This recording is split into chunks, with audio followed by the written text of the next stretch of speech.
हर व्यक्ति प्रार्थना में यहां पे स्ट्रिक्टली आए, परमेश्वर को जाने। परमेश्वर ने 6 दिन तक काम किया, 7वें दिन को विश्राम किया। और पता है आपको हमको क्यों बनाया है?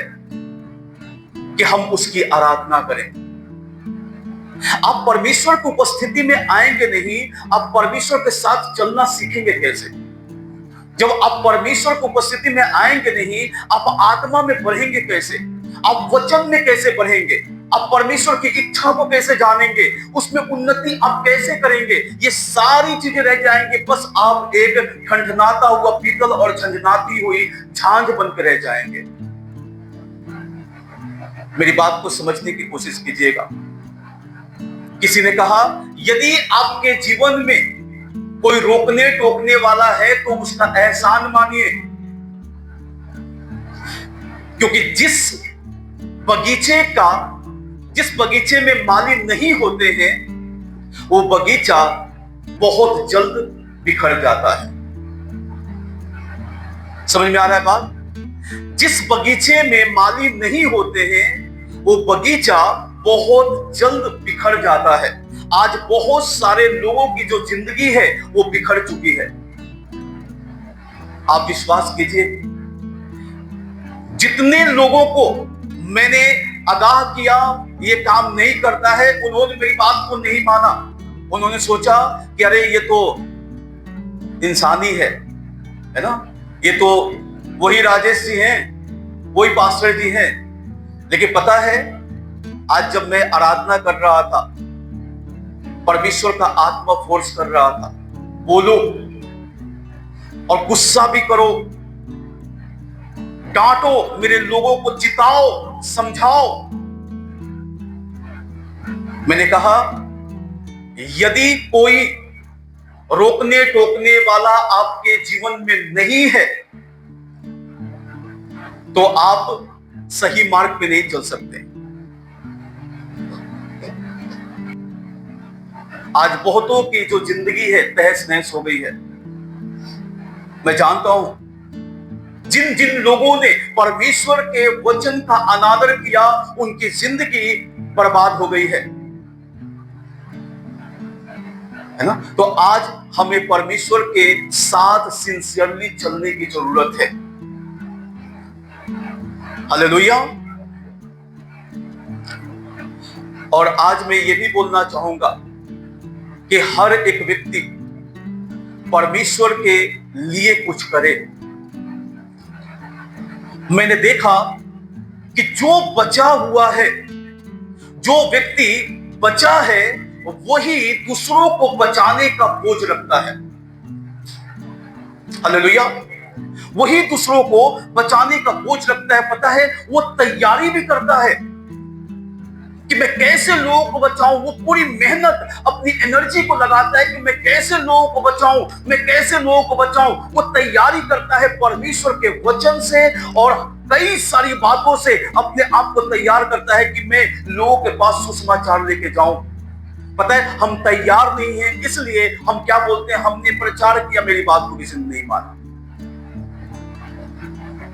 नहीं, अगर आपके अंदर बोझ है, प्रार्थना करेंगे उसके लिए और बोझ के साथ वचन प्रचार करेंगे। हां, सभी विश्वास में नहीं आएंगे, लेकिन हिम्मत को नहीं हारना है। सुसमाचार सुनाने से हिम्मत को नहीं हारना है। लगातार हम मेहनत करते रहेंगे। आज लोग नहीं आए विश्वास में, कल नहीं आए, एक न दिन तो आएंगे, कोई ना कोई तो आएगा। जिसको परमेश्वर ने चुना है वो जरूर आएगा। एक शब्द सुनेगा, परमेश्वर की आवाज सुनेगा, वो भागते हुए परमेश्वर के पीछे आ जाएगा।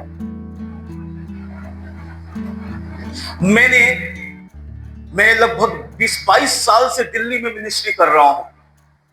22 साल लगभग हो चुका है, उससे ज्यादा ही हो रहा होगा, है ना? 2002 से आप जोड़ सकते हैं, कितना साल हो गया? 22-23 साल हो गया होगा। ठीक है, मैं इतने साल से मिनिस्ट्री कर रहा हूं। मैं पता है, मैं पैदल चल करके लोगों को सुसमाचार प्रचार किया, फ्लेक्स में बांटता था, सभी विश्वास में नहीं आए। आज आप जो यहां पे दिखाई दे रहे हैं, अगर सब आते तो पूरा दिल्ली बच जाता, लेकिन उन सब में से परमेश्वर ने आपको चुना, इसलिए आप यहां पे हैं।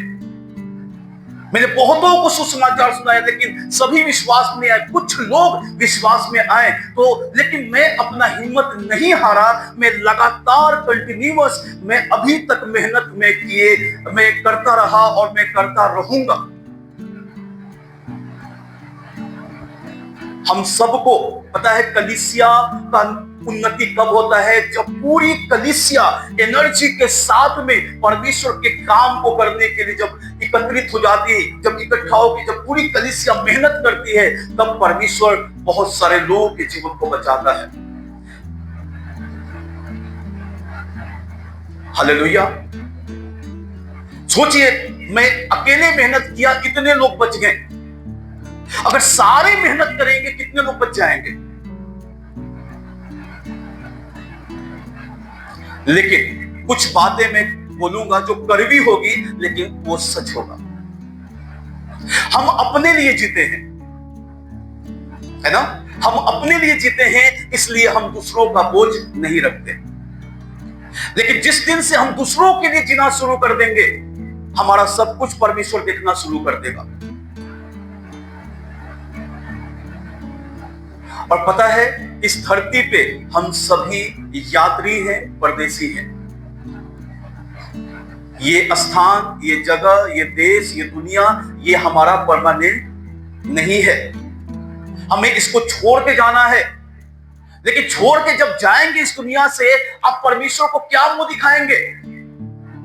मैं खाली हाथ आया हूं, प्रभु आपने मुझे वो टैलेंट दिया था, आपने वो एबिलिटी मुझे दिया था, वो सारे गुण मुझे दिए थे, मैं पढ़ भी सकता था, लिख भी सकता था, मैं प्रचार भी कर सकता था, मैं हर एक बात को समझ सकता था, लेकिन मैंने किसी को प्रचार नहीं किया, मैंने किसी को बचाने के लिए कोशिश नहीं किया। आप क्या परमेश्वर को मुंह दिखाएंगे? परमेश्वर के सामने क्या लेके जाएंगे? क्या आप रिवार्ड पाएंगे परमेश्वर से? अगर आप परमेश्वर के लिए कुछ नहीं कर रहे हैं, तो आप परमेश्वर से क्या रिवार्ड पाएंगे? आपके अटैच में बहुत सारे लोग होंगे जिनको मैं नहीं जानता हूं, उनको आप जानते हैं, उनको आप सुसमाचार सुना सकते हैं, उनको परमेश्वर के बारे में बता सकते हैं, अपनी टेस्टिमनी को बता सकते हैं कि परमेश्वर आपको भी बचा सकता है। जब उसने मुझे बचाया, वो आपको भी बचा सकता है। हालेलुया। समझ में आ रहा है? तो आज अगर हम बच गए हैं, तो हम दूसरों को बचाने का बोझ रखेंगे। बचा हुआ व्यक्ति हमेशा बोझ रखता है, नहीं बचा हुआ व्यक्ति, उसके अंदर कोई बोझ नहीं होता। अगर कोई नहीं बचा है, उसके अंदर कोई बोझ नहीं होगा लोगों को बचाने के लिए। तो आज से जब आप यहां से जाएंगे, अपने अंदर एक बोझ को पैदा कीजिए, प्रार्थना कीजिए, प्रभु जब आपने मुझे बुलाया है, जिस उद्देश्य से बुलाया है, मुझे उस उद्देश्य में आप चलाइए, मुझे आप बढ़ाइए, मुझे इस्तेमाल कीजिए। मैं आपके राज्य के लिए इस्तेमाल होना चाहता हूं, प्रभु आप मुझे इस्तेमाल कीजिए। परमेश्वर आपको इस्तेमाल करेगा। मेरी प्रार्थना थी, जब मैं कई सारी बीमारियों से आजाद हुआ, जब मैं छुटकारे को पाया, मैंने प्रार्थना करना शुरू किया, प्रभु जब मैं लोगों को देखता था बीमार हैं, जब मैं लोगों को देखता था लाचार हैं, बहुत दुखी हैं, दुष्ट आत्माओं ने पकड़ रखा है, मुझे ज्ञान नहीं था, मुझे कोई नॉलेज नहीं था वचन का, मैं सोचता था प्रभु ये लोग कैसे बचेंगे, प्रभु ये लोग कैसे बचेंगे। परमेश्वर ने कहा जाओ सुसमाचार प्रचार करो। पता है, फिर मैं जानता था कि मेरी कोई नहीं सुनेगा, क्योंकि मेरे पास कोई ज्ञान नहीं है, मेरे पास कोई वचन का ज्ञान नहीं है, कोई भी आत्मिक ज्ञान नहीं है। मैं जाऊंगा, मेरी कोई नहीं सुनेगा। फिर मैंने तैयारी करना शुरू किया, मैंने तैयारी करना शुरू किया,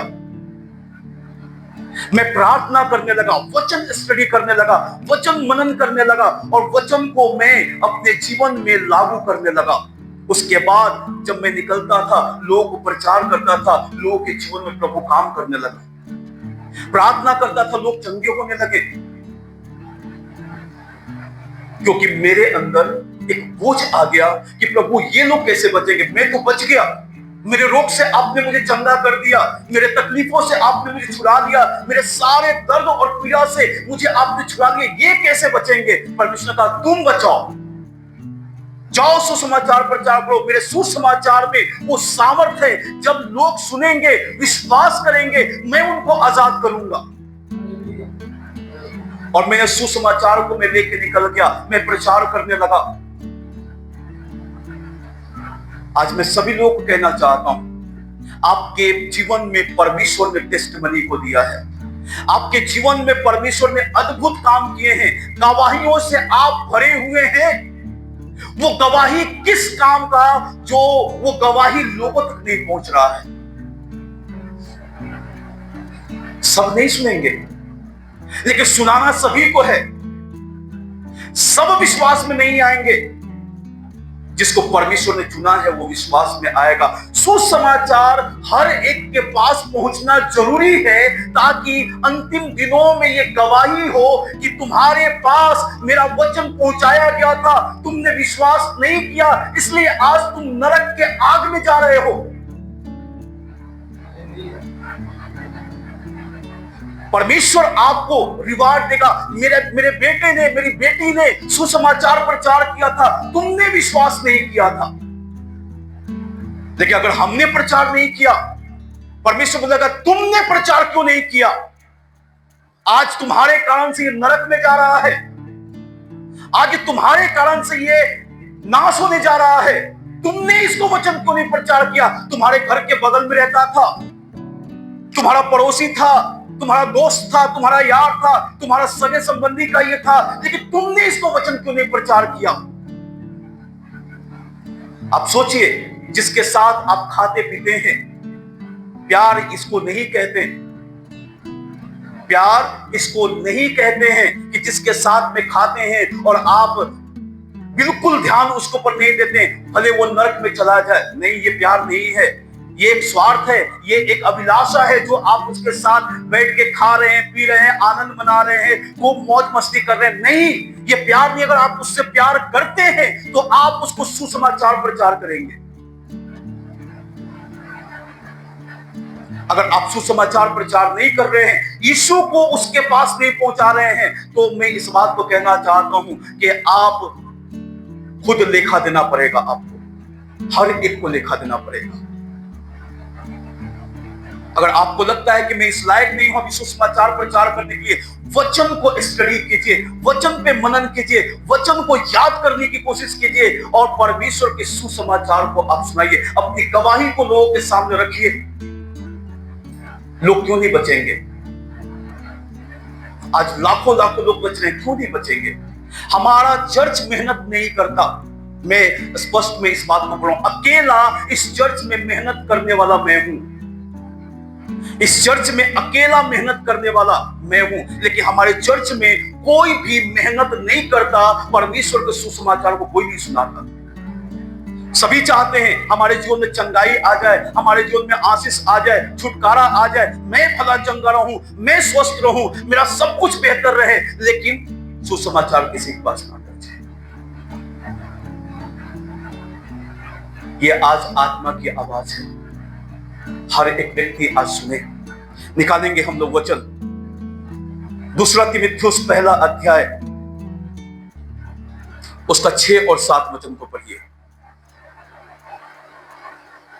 इसी कारण मैं तुझे सुधि दिलाता हूं कि तू परमेश्वर के उस वरदान को जो मेरे हाथ रखने के द्वारा तुझे मिला है चमका दे, क्योंकि परमेश्वर ने हमें भय की नहीं पर सामर्थ और प्रेम और संयम की आत्मा दी है। हालेलुया। क्या लिखा है यहां पे? इसी कारण मैं तुझे सुधि दिलाता हूं कि तू परमेश्वर के उस वरदान को जो मेरे हाथ रखने के द्वारा तुझे मिला है, क्या कर दे? चमका दे। हालेलुया। पता है पौलुस इस बात को क्यों बोल रहा है? इसका 7वें वचन को हम लोग पढ़ेंगे। लिखा है यहां पे, क्योंकि परमेश्वर ने हमें भय की नहीं पर सामर्थ और प्रेम और संयम की आत्मा दी है। इससे पता चलता है इस वचन के द्वारा कि तीमुथियुस को पौलुस ने जब उसके ऊपर हाथ रखा था वो परमेश्वर के आग से भर गया था, वो पवित्र आत्मा से भर गया था, परमेश्वर के सामर्थ से भर गया था, वरदानों से भर गया था, लेकिन वो परमेश्वर के वरदान को इस्तेमाल नहीं कर रहा है। हालेलुया। वो परमेश्वर के वरदान को इस्तेमाल नहीं कर रहा है। उस वरदान को वो लोगों के पास सुसमाचार को ले जाने से वो कतराता है, वो डरता है, वो भयभीत होता है कि कहीं लोग क्या कहेंगे, कहीं लोग मुझे मारेंगे पीटेंगे तो नहीं। कई तरह की बातें उसके मन में है और डर एक बना हुआ है, इसलिए वो सुसमाचार को लेके नहीं जा पा रहा है। पौलुस ने कहा परमेश्वर ने हमें भय का नहीं परंतु सामर्थ और प्रेम और संयम का आत्मा दिया। सामर्थ का आत्मा, पवित्र आत्मा सामर्थ का आत्मा है। वो पवित्र आत्मा इतना सामर्थी है जो असंभव को संभव कर सकता है, मुर्दों में जान डाल सकता है, बीमारों को उठा के खड़ा कर सकता है, दुष्ट आत्माओं के ताकतों को नष्ट कर सकता है। वो सामर्थी आत्मा हमारे साथ है और हम डर रहे हैं। हालेलुया। वो सामर्थी आत्मा वो हमारे साथ है और हम डर रहे हैं।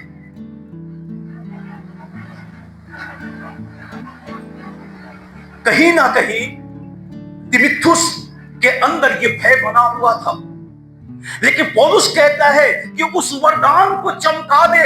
जब तक तीमुथियुस फील्ड में नहीं जाता, जब तक तीमुथियुस सुसमाचार प्रचार करने नहीं जाता, जब तक लोग पर हाथ नहीं रखता, उसको पता ही नहीं चलता कि परमेश्वर का सामर्थी आत्मा मेरे साथ रहता है। हालेलुया। उसको बिल्कुल पता नहीं चलता कि परमेश्वर का सामर्थी आत्मा मेरे साथ है।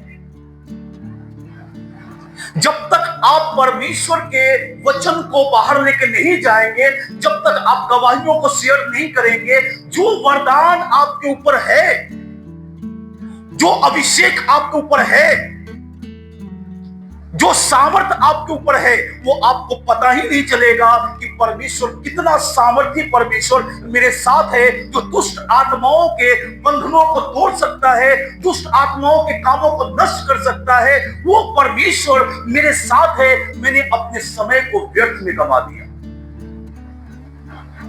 हालेलुया। लिखा है इसी कारण मैं तुझे सुधि दिलाता हूं। पौलुस उसको सुधि दिला रहा है किस बात की? कि जब मैंने तेरे ऊपर हाथ रखा था तू वरदानों से भर गया था, तू आग से भर गया था, तू सामर्थ से भर गया था, तू अभिषेक से भर गया था। उसको इस्तेमाल कर, उसको चमका दे। जब तक चाकू हम लेके आते हैं ना, चाकू को रख देते हैं, क्या हो जाता है? जंग लग जाता है। लेकिन चाकू को बार बार सब्जी काटने में इस्तेमाल करते हैं तो चाकू में शाइनिंग आ जाता है। आता है नहीं आता है? चाकू में शाइनिंग आ जाता है। उसी प्रकार से जब हम वरदानों से भरे हुए हैं, जब अभिषेक से भरे हुए हैं, पवित्र आत्मा से हमारा अभिषेक हुआ है, उस सामर्थ्य परमेश्वर से अभिषेक हुआ है, जब वचन को लेके जाएंगे, जब लोगों के लिए प्रार्थना करेंगे, तब आपका वरदान आपके जीवन से होके वो कार्य करेगा। पवित्र आत्मा आपके जीवन से कार्य करेंगे। फिर लोग बीमार चंगे होने लगेंगे, दुष्ट आत्माओं से लोग आजाद होने लगेंगे, और भी परमेश्वर का आत्मा आपको बढ़ाता जाएगा, और भी बढ़ाएगा, और भी बढ़ाएगा, आपको इस्तेमाल करता चला जाएगा। चेले, लिखा है कि चेले जब यीशु मसीह ने कहा जाओ और सुसमाचार प्रचार करो, जो विश्वास करे मेरे नाम से उसको चंगा करो, दुष्ट आत्माओं को निकालो, बीमारों को चंगा करो, और देखो जगत के अंत तक सदैव मैं तुम्हारे साथ हूं। चेले घर में बैठे रहते हैं, चेले घर में बैठे रहते हैं। क्या उनको पता चलता? कुछ भी पता चलता? दुष्ट आत्माएं कैसे निकलती हैं? उनके द्वारा लाखों लोग चंगे हुए, बीमारी से आजाद हुए, दुष्ट आत्माओं के बंधन से छुड़ाए गए। अगर वो जाते नहीं, प्रार्थना नहीं करते, क्या लोग हो पाते? हम एक बहुत रिवाइवल चाहते हैं, हमारे चर्च में बहुत सारे लोग आ जाए, भर जाए चर्च हमारा, परमेश्वर बहुत आए से काम करे, सामर्थ्य रूप में काम करे। लेकिन जब तक हम प्रार्थना नहीं करेंगे, जब तक लोग पर हाथ नहीं रखेंगे, जब तक लोगों को सुसमाचार नहीं सुनाएंगे, ये कैसे होगा? ये कैसे होगा? कैसे लोग चंगाई पाएंगे? कैसे लोग दुष्ट आत्माओं से आजाद होंगे, बंधनों से छुड़ाए जाएंगे? कैसे लोग पापों से मन फिराएंगे जब तक सुसमाचार नहीं जाएगा?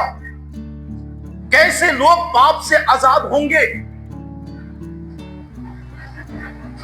आज जरूरी है तीमुथियुस के तरह अपने वरदान को हम लोग छिपाए नहीं। हालेलुया। एक वचन और पढ़ेंगे, इब्रानियों का पुस्तक 2:3-4 तक।